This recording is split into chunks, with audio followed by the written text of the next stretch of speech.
kaum muslimin jamaah subuh yang dimuliakan Allah. Kembali kita bersyukur kepada Allah atas segala karunia-Nya. Salawat dan salam untuk Nabi kita Muhammad sallallahu alaihi wasallam. Bapak Ibu yang saya muliakan, sesuai janji saya di pertemuan yang lalu, karena ada permintaan untuk kita membahas secara khusus perkara zakat, maka kita akan bahas pagi ini bab az-zakah, hadis-hadis yang menjelaskan tentang zakat ini. Karena memang zakat ini masalah yang sangat penting dalam agama, sehingga saking pentingnya perintahnya selalu beriringan dengan perintah salat, ya, aqimus shalah wa atuz zakah, begitu itu, ya, laksanakan salat, bayarkan zakat. Seakan-akan Allah ingin mengatakan bahwa salat dan zakat itu seperti dua sisi mata uang yang tidak bisa dipisahkan. Maka orang yang salat jika tidak berzakat, maka tidak ada tempatnya di surga. Begitu pula orang yang berzakat kalau tidak salat, ya tidak ada gunanya. Itu kenapa penghuni surga Firdaus itu cirinya salat dan zakat. Allazina hum fi salatihim khashi'un, begitu ya. Mereka khusyuk dalam salat.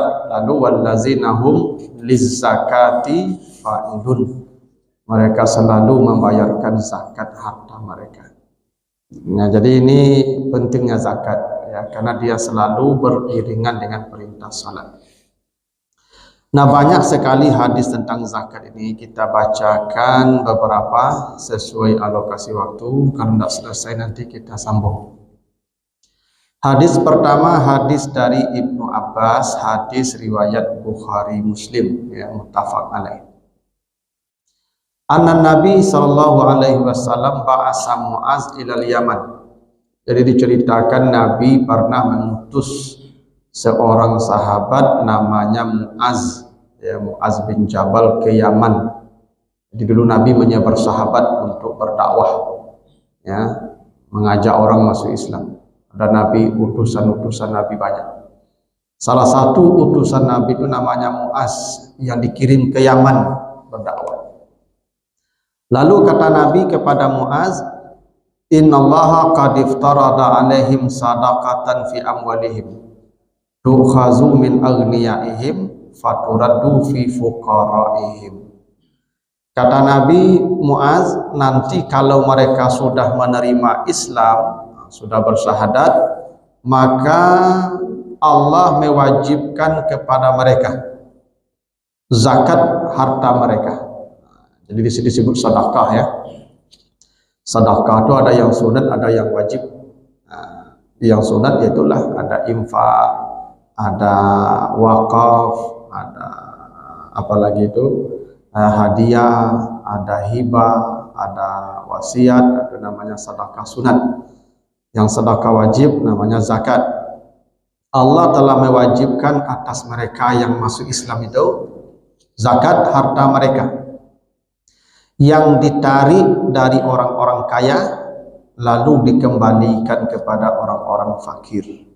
Nah, dari hadis ini Bapak Ibu, jadi kata Nabi, kalau mereka sudah Islam maka wajib zakat.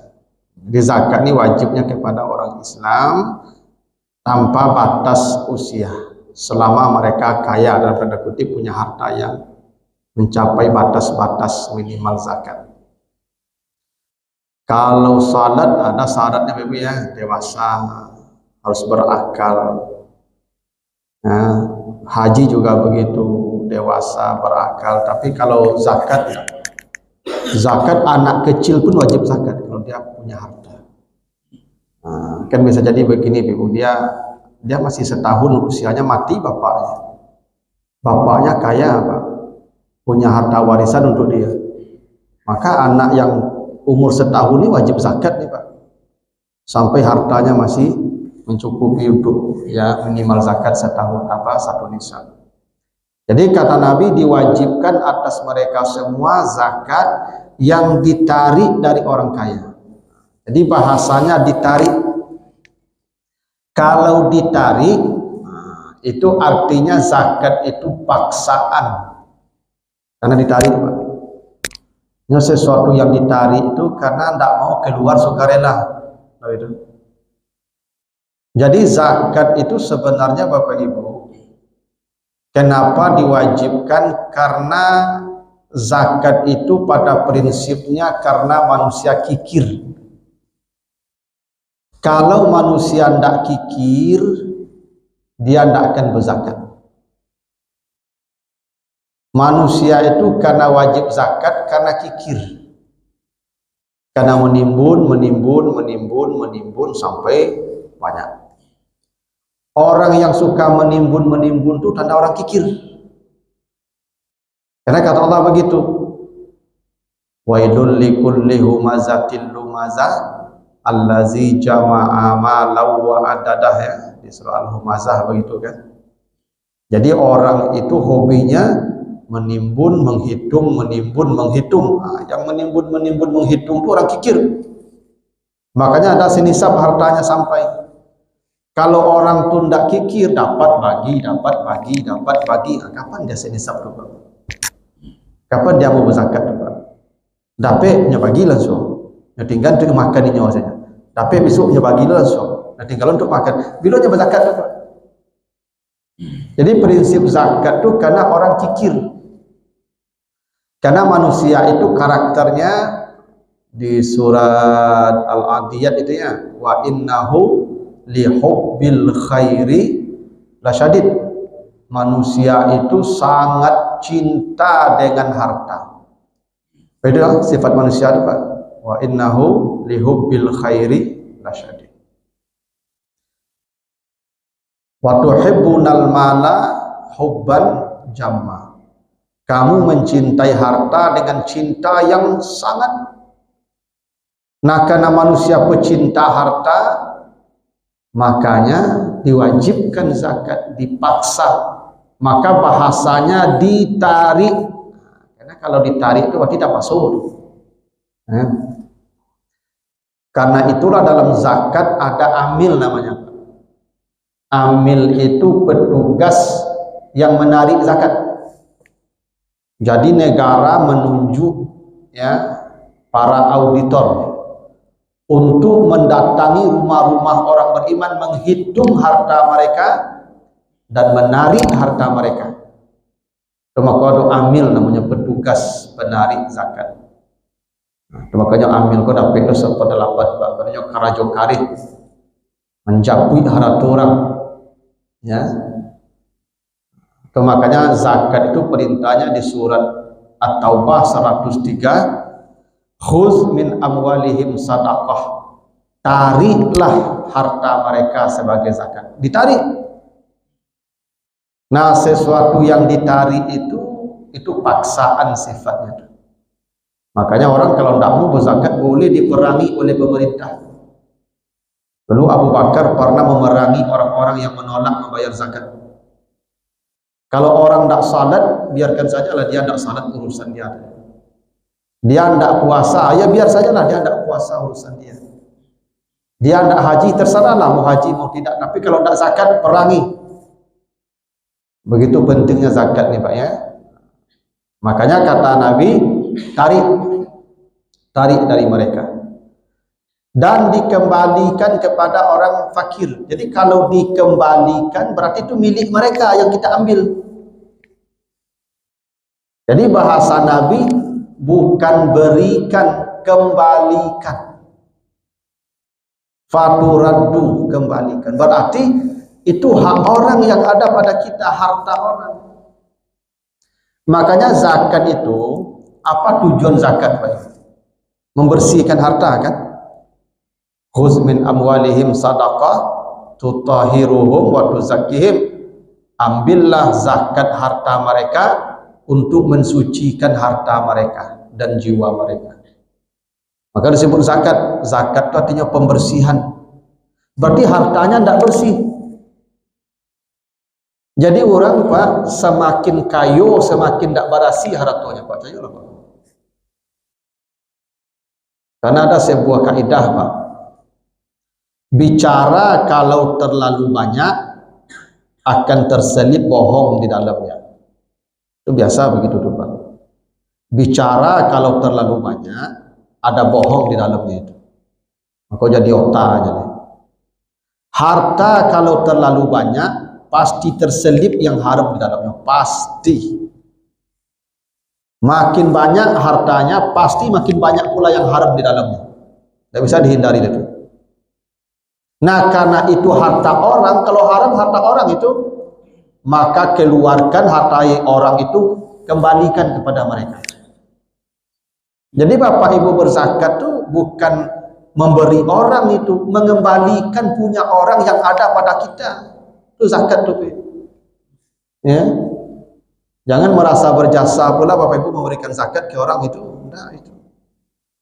Zakat itu mengembalikan harta orang yang bercampur dengan harta kita, kembalikan. Itu makanya bahasa Nabi faturaddu, dikembalikan kepada orang-orang fakir. Itu harta mereka, hak mereka itu. Itu makanya perintah zakat bukan berikan, antarkan. Wa atuz zakah, datangi penerima. Kedua, harta mereka yang kita ambil jangan suruh mereka menjemputnya ke kita, kita yang mengantarkannya ke mereka.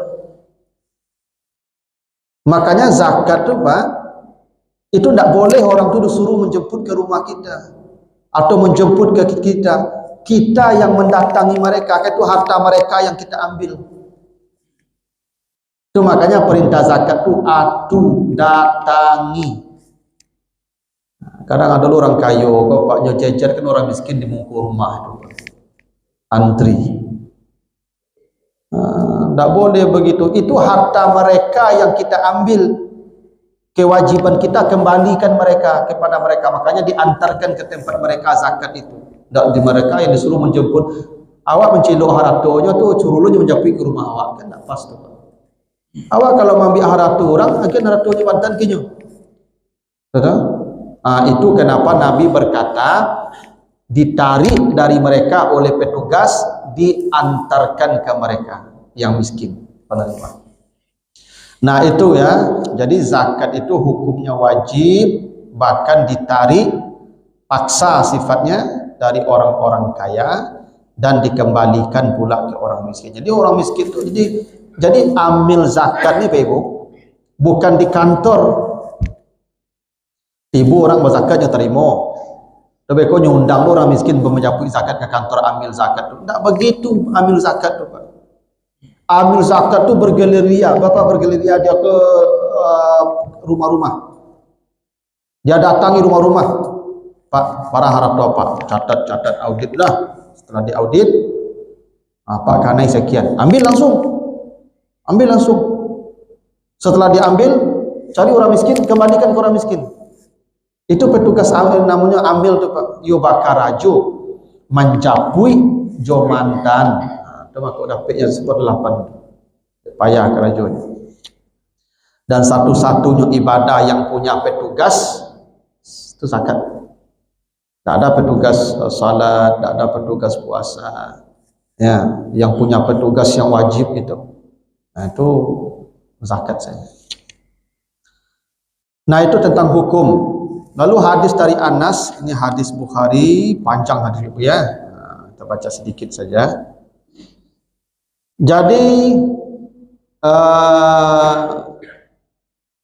diwajibkan ya, amarallah wa rasuluh fi kulli arba'in wa ishrina minal ibil famadunaha al-ghanam wa fi kulli khamsin syatun fa iza balagat khamsan wa ishrin ila khamsin wa salasin fa fiha bintu mahadin unsa dan seterusnya. Ini tentang apa yang wajib dizakatkan. Karena definisi zakat, apa itu zakat? Zakat itu mengeluarkan harta tertentu di waktu tertentu dalam jumlah tertentu kepada orang tertentu. yang zakat. Jadi harta yang dikeluarkan tertentu, ada harta jenis-jenisnya, tidak semua harta.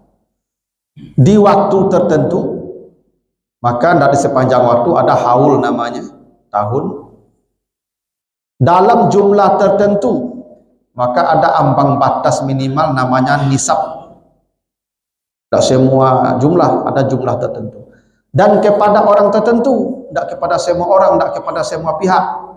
Orang penerima pun ditentukan 8 orang saja. Itu yang zakat. Kalau di luar yang ditentukan itu, tidak zakat namanya. Itu sedekah, infak biasa. Kalau tidak memenuhi syarat tadi, hartanya tertentu, jumlahnya tertentu, waktunya tertentu, dan penerimanya tertentu. Kalau tidak memenuhi kriteria yang panik, maka dia tidak disebut zakat. Karena itu, jenis harta yang dizakatkan itu pun ditentukan. Satu, kalau hewan ternak, onta, kambing, dan sapi. Itu. Onta, kambing, sapi. Nah, adapun domba, kias ke kambing. Adapun kerbau, karena kerbau tidak ada di Timur Tengah, maka kias ke sapi. Bagaimana zakatnya yang 3 itu? Kalau onta dari 5 sampai 24 itu masing-masing 1 ekor kambing setiap kelipatan 5. Jadi kalau apa ternak untuk 5 iku untuk kane cik kambing, 10 untuk 2 kambing, 5 bali untuk 3 kambing, 20 untuk 4 kambing. Kalau sudah 25 onta baru 1 onta. Itu ketentuannya Pak ya. Zaman adu tahu kalau ada apa peternak unta sudah aku itu. Jadi nisab unta ko 5. Kalau 5 kan sikut kambing. Lalu lipatan 5 sampai 20. Kalaulah 25 baru sikut unta. Ya, unta. Kambing itu zakatnya setiap 40 ekor. Jadi kambing kau ibu kalau sampai 40 sampai 120 itu sikut kambing. Ya, kalau di atas 120 sampai 200 2 ekor kambing. Kalau sudah 201 sampai 300 3 ekor kambing. Lah 300 IKT itu per 100 deh. Jadi kambing kau nisabnya 40. Kalau 40 kambing sikut kambing. Sampai 120. Berarti 40 sampai 120 sikut kambing. 121 sampai 200 2 kambing. 121 sampai 200 2 kambing. 201 sampai 300 3 kambing. Nah setelah 300 kelipatan 100 selesai. Itu kambingnya. Mana tahu kalau Bapak Ibu nanti sampai kambingnya sampai 200 300. Nah itu aturannya. 40 sampai 120 sikut kambing. Jadi kalau 90 sikut baru. 100 sikut baru. 110 sikut baru. 120 masih sikut. Lah 121 baru 2. Sampai 200 ilahnya. Nah, jadi 40 karena sikut. Tapi jangan Bapak Ibu setiap menjalang sampai setahun ni 40 kau tu dah habis sikut. Supaya nak kena zakat atau cali licin tu gali nama tu ya. Jadi memang kalau disembeli itu memang kebutuhan bukan karena menghindari zakat. Itu kambing ya. Kalau jawi nisabnya 30. Jadi apa Ibu kalau lah sampai jawinya 30 ikut kanailah sikut jawi yang tabiah yang masih mengikut jinduknya. Itu biasa umur setahun tu.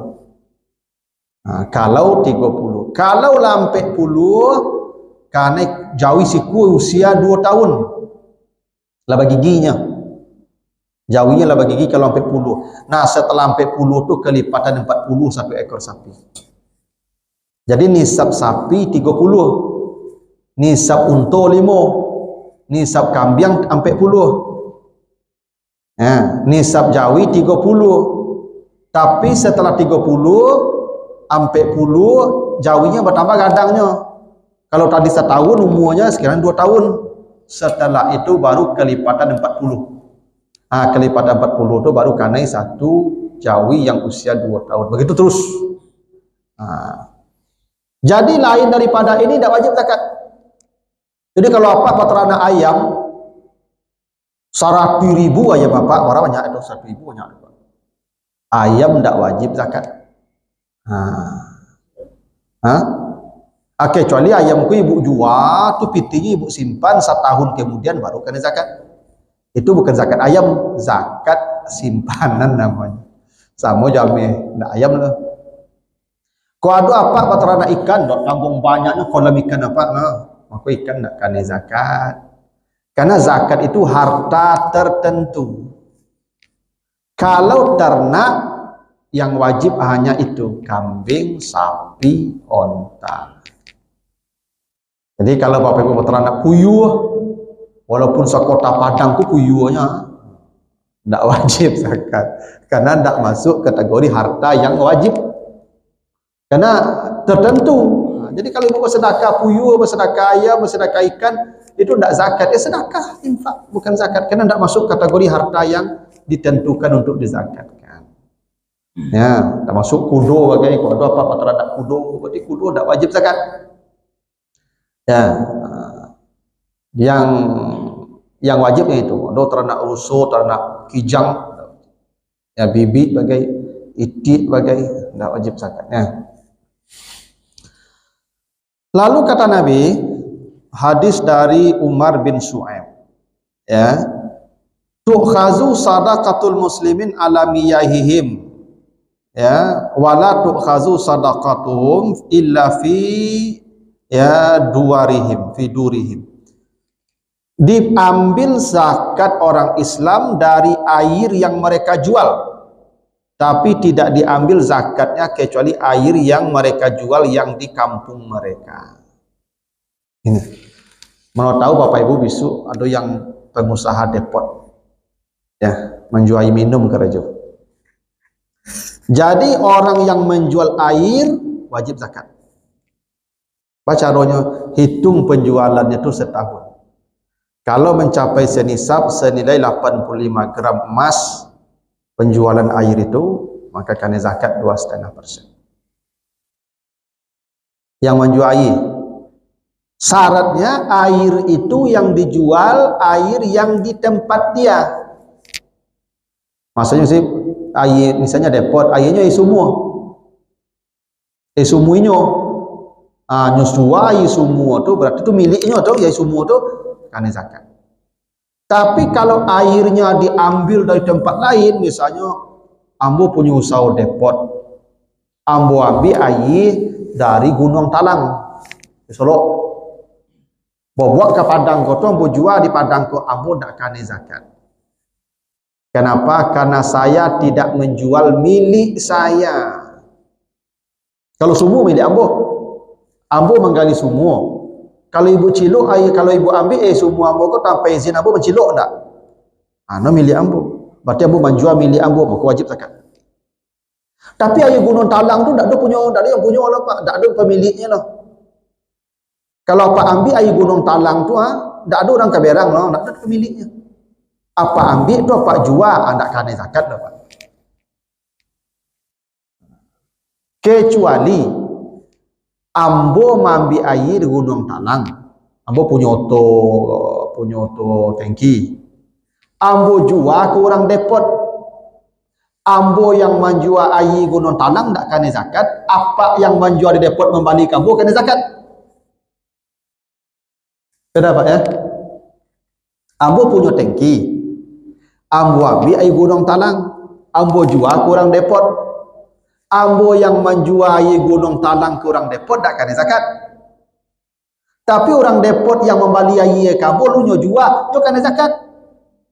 Kalau nyo menjual miliknya, ambo dah milik ambo tadi lo ambil ulun dalam. Beda Pak ya, nyo bedanya tipis-tipis Pak antara maksiat jo ibadah kok. Ya. Itu makanya soal muamalah kau harus paham. Kalau tidak paham kau jadi maksiat. Banyak muamalah kau jadi maksiat kalau tidak paham tuh ya. Tidak mau belajar. Sama juga begini Pak, antara riba dengan sedekah dengan hibah hadiah itu tipis tuh Pak. Gini, apa awak bertetangga kah? Ustaz, ambo sedang di pasar Ustaz ambo sedang di pasar buah, kan beli buah enggak? Mau balian ayo, tolong balian ambo apel Pak, enggak 3 kilo. Pak pakai piti apa lah deh, aku mau ganti di rumah. Jadi, apa balian apel 3 kilo. Ibu di rumah bagian kamu, Ustaz kok apel lah. Ambo ambil, tu ambo lagi apa apel 2. Itu enggak boleh tuh Pak, riba tuh, haram tuh. Enggak boleh. Bahkan tak boleh, ambo masih berhutang, tong bagi apa tapi untung dari hutang nama tu. Tak boleh, haram. Supaya tak haram, ambo ambil apel ambo bagi piti dulu. Sekarang ambo tak hutang nih, lunas. Ambo bagi apa 2 hadiah. Nak tipis beda itu Pak. Sama aja gini apa menggali berdakik-dakik lah. Ada orang belanja pagi, belanjonya 25.000 nya, lagi PT 100.000. Apa anda ada pembalian PT dah? Ya, 75. Nak pinjam ke Sabana, tukar ke Sabana. Pak, tukar PT 1 lah. Nak ada tukarnya loh Pak. Tak ada cukup lah. Bara cukup bara adonya 75 nya. Tak ada 75 selu. 75 selu. Aku PT 1. Tu Pak ambil 75 tu, lagi PT 1. Itu tak boleh tu Pak. Itu riba tu. Haram. Kenapa? Tukar menukar harus sama. Tak boleh beda Pak. Masuk 1 tukar 75. Itu tak sama tu Pak. Ini harus setara tukar menukar tu. Supaya tak riba apa caranya? Iko PT yang 75 ko ambo pinjam dulu. Pinjam dulu, jangan tukar menukar. Yang 100 pacik sebagai jaminan. Beko kok ada 100 baru tukar menukar. Kalau enggak, aku kembalikan 75 ambil 1 balik. Dah duduk Pak. Kadang dia awak kan jodoh Pak. Segitu saya dulu. Beko ditambah. Boleh. Jadi dosa beko tu Pak. Nah sama juga yang tadi. Saya kalau mengambil air dari mata air, saya jual, sayanya tidak kena zakat. Tapi orang yang membeli air saya lalu dijualnya, dia kena zakat. Karena dia sudah menjual milik dia. Kalau saya belum menjual milik saya, karena air batang air yang ambil. Ada yang punya. Nah, jadi apa-apa yang punya depot, ya, kalau mengambil air langsung ke sumber mata air, apa yang punya tank, dapat jual, tidak kena zakat. Kecuali yang Pak jual air semua Pak, ayo kena zakat. Atau air yang apa miliki, ayo kena zakat. Ya, begitu. Ya, ini baru 2 hadis tentang ini Pak Ibu. Ada pertanyaan dulu Bapak Ibu sampai sini? Silakan Pak. Saya mungkin pertanyaan yang dibuat dari boleh, tidak apa-apa. saya ada kasus saya laki-laki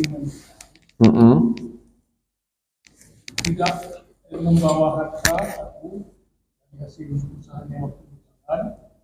Yang kedua, harta itu hasil usaha mereka berdua sama istri. Ya.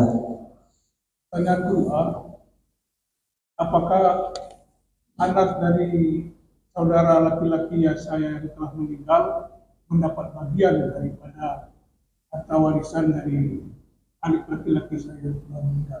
Anaknya. Gini Pak, harta tuh tidak ada istilah harta sebelum menikah, harta setelah menikah. Tidak ada. Harta itu ya harta dia, mau sebelum menikah, mau setelah menikah, harta dia. Saya sebelum menikah sudah kaya juga, lalu menikah saya bertambah kekayaan saya. Tidak ada dipisah tuh harta sebelum menikah, sekian setelah menikah, sekian untuk istri yang setelah menikah saja, yang sebelum menikah istri tidak dapat, tidak ada tuh. Berapapun harta yang dimilikinya, itulah warisan dia. Maka berlaku ketentuan. Anak laki-laki semua sama dari istri yang manapun. Kalaupun istrinya banyak, kumpul semua istri, semua anak itu. Bagian laki-laki 1 orang 2 kali perempuan. Tidak ada bedanya tuh. Mau isi 1, mau isi 2, mau isi 3. Walaupun yang isi terakhir baru menikah sehari. Sama haknya dengan istri yang sudah menikah 40 tahun. Memang begitu. Taruhlah istrinya kok sampai yang tua lah menikah sampai 10 tahun ya Pak. Yang terakhir kok menikah baru sehari baru mati ya Pak. 1/8 bagi sampai. Itu cerita loh. Aturannya begitu Pak. Jadi anaknya tidak ada ya batasan harus hanya dapat yang harta setelah dia berumah tangga saja, yang harta bujang tidak. Semua harta itu harta dia. Bahkan saudara pun tidak dapat apa-apa kalau dia punya anak. Misalnya saudara Pakku waktu bujang dia kayu jo, dia menikah, dia punya anak laki-laki, ya apa tidak dapat loh, terhalang dia anak ratu satu. Walaupun ratu masuk sajak bujang, tidak ada saudara dapat. Saudara terkunci oleh anak. Ternyata itu. Bagaimana kalau tidak punya anak, berapa bagian istrinya, berapa bagian saudara? Kalau tidak punya anak, isi 1/4. 3/4 bagian saudara, seperti anak. 1 laki-laki, 2 perempuan. Kalau tidak punya anak, ya itu apanya? Resikonya. Saudara yang telah meninggal, apakah dapat pembagian harta? Tidak. Warisan itu untuk orang yang hidup. Orang yang mati tidak ada dapat warisan. Apalagi orang mati dapat warisan. Ia terhalang oleh yang hidup, oleh PT-nya. Saya meninggal, tidak punya anak. Saya punya saudara 4. Nah, 1 saudara saya mati. Berarti harta saya kalau tidak punya anak, ya itu saudara saya yang hidup saja. Adapun anak dari saudara saya mati, ia tidak dapat, terhalang oleh yang hidup. Nah begitu aturannya. Karena warisan itu untuk yang hidup, yang mati untuk apa dikasih warisan? Wah anaknya sudah terhalang oleh yang hidup. Ini tidak selevel lah. Kecuali apaknya hidup, ya selevel apaknya, saudara. Ya, bapak saya mati. Ini bapak saya nih. Saya mati duluan dari bapak saya. Kakak saya, adik saya hidup. Anak saya tidak dapat tuh Pak. Terhalang oleh kakak dan adik-adik saya. Padahal itu kakeknya tuh, harta kakeknya tuh. Dalam hukum begitu. Walaupun dalam kompilasi hukum Islam di Indonesia, cucu dapat menggantikan ayahnya. Tapi itu dalam Indonesia saja. Kalau dalam hukum Islam tidak begitu. Kalau di pengadilan Indonesia nih Pak, pengadilan Islam Indonesia nih, pengadilan agama, itu cucu dapat menggantikan ayahnya yang mati itu. Tapi kalau di dunia Islam tidak ada dapat cucu, terhalang oleh saudara ayahnya itu yang masih hidup. Kecuali lah mati itu sadonya. Nah cucu saya tinggal, cucuku setara lo sadonya. Tapi kalau surang yang hidup, surang sih duitnya terhalang sadonya itu. Karena begitu aturannya. Ya, karena warisan untuk yang hidup saja, yang mati tidak pakai kasih warisan. Nah, gitu tuh Pak. Nah, Mas Yara, silakan. Seandainya kita berdua tidak punya anak, ternyata meninggal salah satu. Yang diberikan saudaranya Saudara yang mati. Iya, yang ahli waris tentu yang berkaitan dengan yang mati. Kalau dua-duanya meninggal yang dapat. Gini, tergantung yang punya harta siapa. Kalau yang punya harta itu suami, ini hartanya harta suami semua, istri tidak punya harta. Kecelakaan suami istri itu mati kedua-duanya. Tidak punya anak, tidak punya orang tua. Tapi si istri punya saudara, suami punya saudara. Yang dapat ya saudara suami saja, saudara istri tidak punya apa-apa. Kenapa? Kan istri tidak punya harta. Istrinya bekerja, Ustaz. Berarti punya harta itu. Ya. Kalau dia punya harta, berarti kalau mati istrinya ya dapatlah saudaranya. Suaminya dapat pula 1/4 atau setengah. Kalau tidak punya anak setengah, punya anak 1/4. Sisanya saudara istrinya yang mati itu. Ya. Tapi kalau tidak bekerja, memang tuh harta suami semua. Kalau kompilasi hukum Islam Indonesia lain lagi, istri dapat separuh. Nah, itu lagi.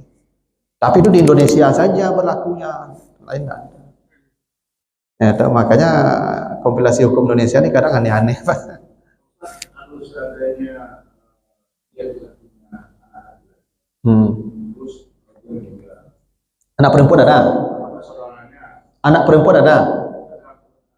Iya, anak perempuan kalau satu dapat separuh, yang separuh lagi ke saudara ayah. Kalau anak perempuan 2 atau 3 dapat 2/3, sepertiga sisanya untuk saudara ayah. Karena anak perempuan tidak menghabiskan harta, kecuali laki-laki satu-satunya atau beberapa. Kalau ada laki-laki satu saja habis semua harta untuk dia, berarti saudara ayah tidak dapat. Tidak dapat lagi. Yang mati kan saudara ayah, apalagi saudara ibu yang masih hidup tidak dapat apa-apa. Jadi begitu. Jadi yang menerima warisan yang berhubungan dengan yang mati. Kalau saya mati, yang dapat warisan siapa yang terkait dengan saya? Anak, istri, ayah, saudara, anak, begitu. Adapun keluarga istri saya tidak dapat apa-apa karena tidak ada hubungan dengan saya. terus dia mati duluan, saudara istri dapat. Ayah, saudara istri kalau tidak punya anak.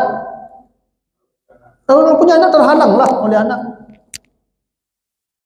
Kalau punya anak, saudara tertutup. Saudara baru dapat kalau tidak punya anak. Itu makanya pembagian warisan itu An-Nisa 11-12. Nah, saudara ditaruh di ayat terakhir 176. Jadi pembagian saudara ini, Pak, jauh terpisah dari anak, ayah, ibu, suami, istri. Jadi pembagian harta warisan itu An-Nisa 11-12. Tapi yang saudara di ayat terakhirnya diletakkan, Pak, untuk menunjukkan bahwa saudara itu terhalang kalau ada anak, kalau ada ayah. Saya mati tidak punya anak, Pak. Tidak punya anak. Mungkin saya bujangan. Kaya saya, Pak, mati. Tapi bapak saya hidup. Kakak saya, adik saya tidak dapat warisan. Itu terhalang oleh bapak saya. Bapak saya ambil semua. Itu hebatnya laki-laki kok, Pak. Ya, Ibu. Apakah beda buat harta warisan dari orang tua dan harta antara suami istri itu artinya bapak dan ibu?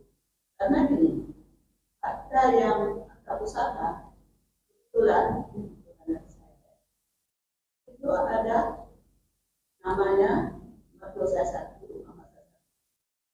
Dan harta dari nenek kami yang harta usaha. Sekarang mama saya bilang, bapak saya bilang, kadang yang tinggal itu yang mama saya ketiga. Satu yang mertua saya satu orang tinggal. Jadi itu secara ini yang telah terjadi. Jadi itu dibagi dua. Tapi bagi saya, saya kebetulan kakak saya tinggal. Saya itu tanah saya. Tapi pembagian tanah itu pada saat sekarang yang dilakukan oleh bapak itu kakak saya sudah meninggal.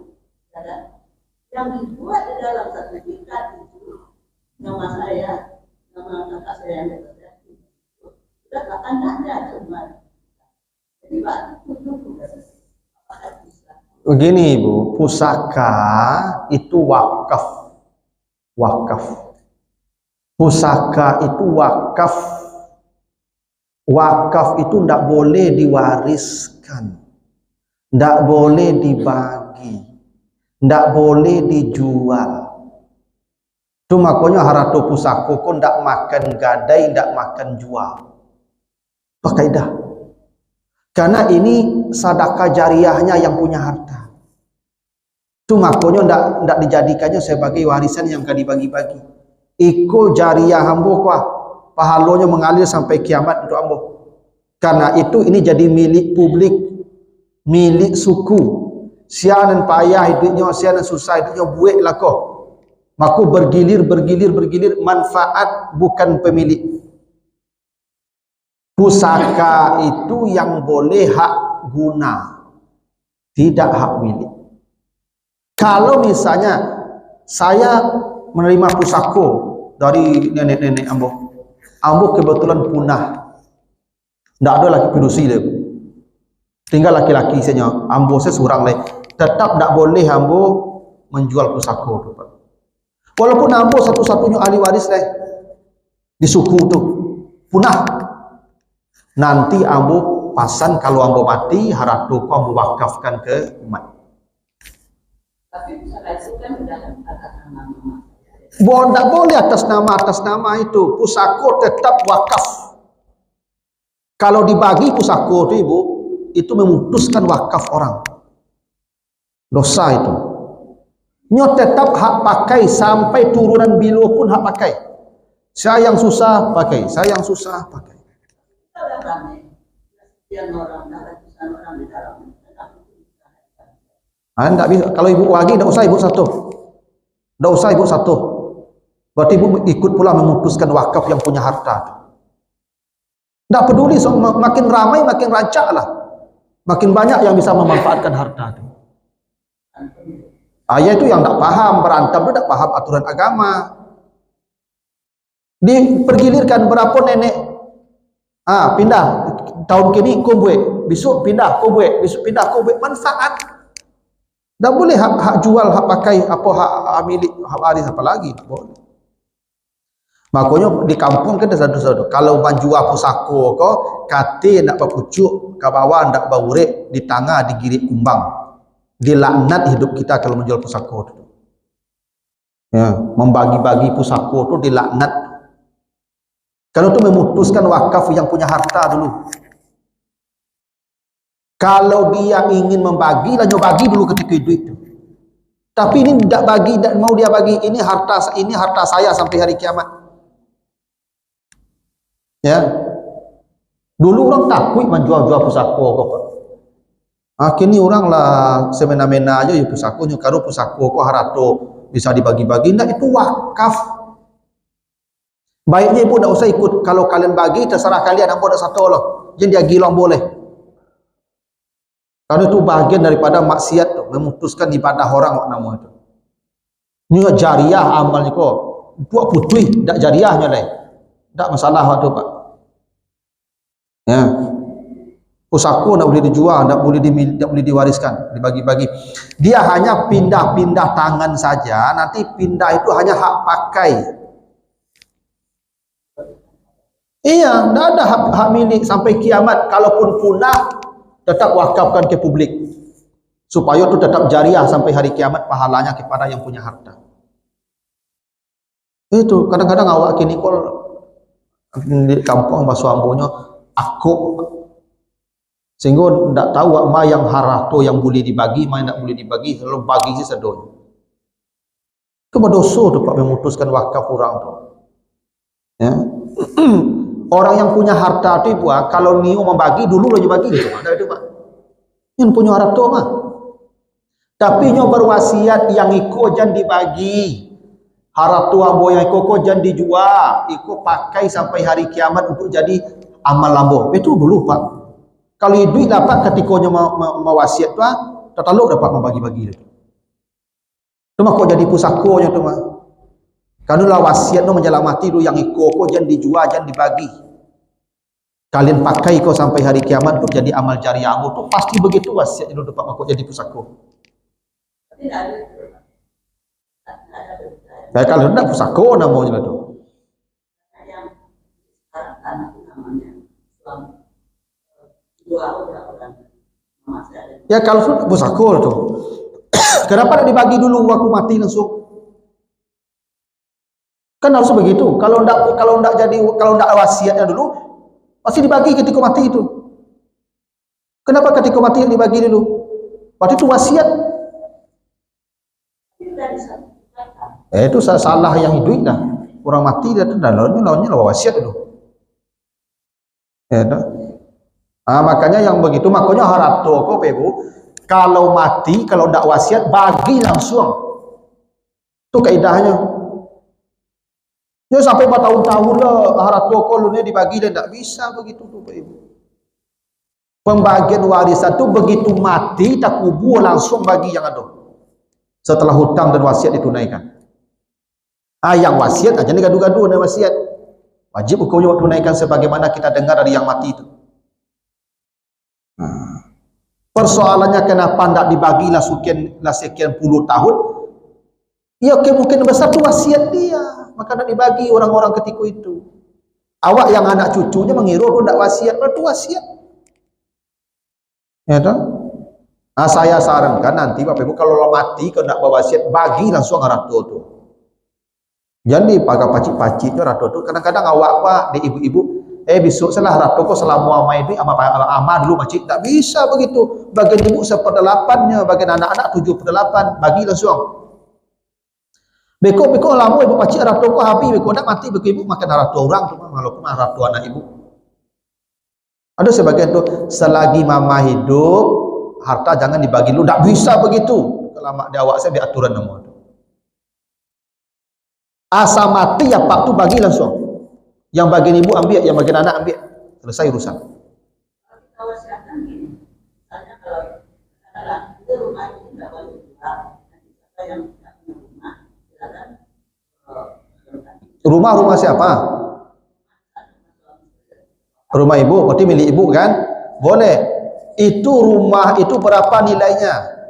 Kalau 1/3 dari harta ibu, rumah itu boleh. Tapi kalau itu harta ibunya tidak boleh lah. Bagi. Nya boleh berwasiat.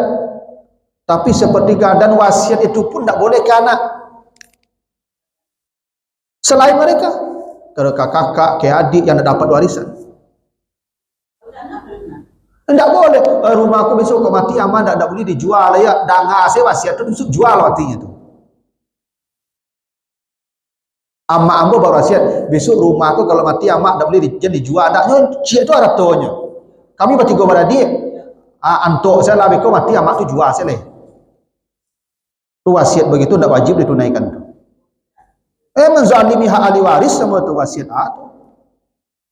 Nyo wasiat ko ibu kakak ambo dah dapat warisan ambo lo ke mati ko anak-anak ambo do ko anak ambo kayu kakak ambo miskin tu berwasiat ambo tolong agen rumah ko ketik ayo kena rumah ambo banyak harap tu ambo banyak rumah ko lu sampai seperti ko harap tu ambo agen ke kakak ambo boleh.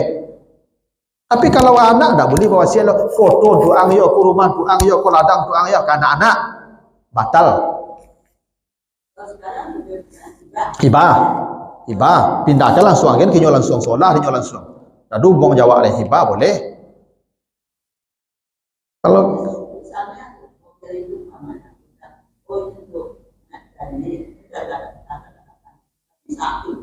tidak bisa, batal. Wasiat itu tidak boleh ke anak lah. Itu wasiat nama itu. Besok kalau mati yang makan doang ya wasiat nama itu. Hibah agen langsung, tidak mati dah. Nah itu dah lama je tu tak sesuai je aturan nama tu. Kau hibah gen pak kau yang apa yang kau hibah kata ambil dah langsung apa yang kau mati yang besok apa kau dapat tu wasiat nama itu. Kalau wasiat dah boleh ke anak, hibah boleh. Kalau wasiat Allah yang berlaku, anak laki-laki 2 kali perempuan. Isi 1/4, 1/8, suami 1/2 atau 1/4. Itu. Ya masing-masing punya aturan Bapak Ibu. Dakwah ambil aturannya lah. Ya, ada aturannya dalam Al-Quran, agama. Kalau ibu mengecek, kotor doang aku suruh nyoba lah, jual lah, pakailah, sarang diang leh. Tapi kok mati ama bisa otokon doang ya, batal. Walaupun itu wasiatnya batal, tak boleh. Ya, itu kaidahnya, semuanya ada aturan. Tidak bisa ambil aturan kelamak Jawa. Ini agama kalau sempurna. Al yauma akmaltu lakum dinakum. Hari ini agamamu sudah sempurna. Ikuti selai, patuhi selai. Jadi buat aturan surah. Selamat awak. Ini konsekuensi orang beriman betul ibu ya. Orang beriman hidupnya diatur. Kalau orang kafir ada aturan, coba baca Al-Quran. Ada aturan hidup untuk orang kafir. Apa baca Al-Quran? Ada ndak aturan hidup untuk orang kafir dalam Al-Quran? Ya ayyuhal kafirun, lalu begini, ada? Ndak ada. Tapi kalau ya ayyuhal lazina amanu, begini, kalau orang beriman hidupnya diatur. Itu makanya Islam itu menyerahkan diri kepada Allah. Ya Allah, aku serahkan dari diri aku ke aturanmu. Apapun aturanmu saya patuh, itu namanya Islam. Kalau tidak mau ikut aturannya, usah Islam. Boleh, bebas hidup, tidak ada aturan. Kalau mak ada awak, cobalah. Aku sudah mati, terima saya aku hasilnya, sudah mati. Tapi kalau Islam, kita tunduk. Aku Islam namanya Pak, tunduk kepada aturan-aturan Allah. Konsekuensi Islam itu kita berserah diri. Awak tidak punya kuasa mengatur diri awak, Allah yang punya kuasa. Maka aturan Allah ikuti. Itu tanda orang Islam begitu. Ya kadang tidak mengenakkan peraturan, ya memang begitu aturan. Ya namanya aturan, ada perintah, ada larangan. Itu aturan namanya. Ya kalau tidak mau diatur, kafir. Tidak ada aturan, Pak. Kalau Muslim, hati Islam kok tunduk. Kalau tunduk kan ada aturan, namanya Pak. Memang itulah dari orang Islam itu. Nah, makanya kalau soal harap itu ada aturannya. Wasiat ada aturannya, waris ada aturannya, zihibah ada aturannya, zakat ada aturannya. Diatur selalu itu. Ya.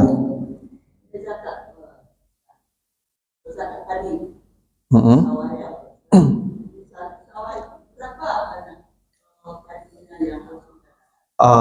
Ini nanti ada Ibu ya, nanti banyak hadisnya. Tapi ini ada di hadis nanti setelah ini akan ada tuh pembahasan tentang zakat hasil pertanian. Berapanya, hitungannya seperti apa ada. Tapi intinya kalau dalam nisab namanya 5 wasak. 5 wasak itu 650 kg beras. Itu misalnya sawah kita 4. Jadi kan artinya kita gabung seluruhnya. Iya. Ya. Semuanya diakumulasikan. Ya. Iya, enggak. Per panen. Kecuali panennya beda-beda. Panen kini 3 bulan kemudian panen lah. Nyok per setiap panen. Kalau panennya sama walaupun 10 tumpak, 1 zakat. Yang tidak sama panennya pas panen itu dong. Ya. Oh tidak sukui dosa, berarti tidak wajib yang panen itu. Panen besok itu lah. Nyo zakat ke per panen. Kalau padi. Tidak tumpaknya lo panennya. Ya, 5 wasak. 5 wasak itu 650 kg beras bersih. Tapi nanti akan ada rinciannya Ibu ya. Sekarang kita baru sampai ke zakat ternak dan air. Iya. 650, ada yang mengatakan 620, tapi yang dalam hadis 5 wasak namanya. Konversi 5 wasak ini berbeda, tapi rata-rata 650 kg beras. Ya kalau dulu orang sarapi belek kok tau belek Ibu? Belek kok dulu kapu, kau orang kan mencak rumah jo kapu kok Pak. Ada kotak kapu yang dari aluminium tu. Di kampung aku belek pakai seng tu belek, nama tu balik kampung aku. 100 belek itu, kalau 10. Suket 1000. 1000 suket padi.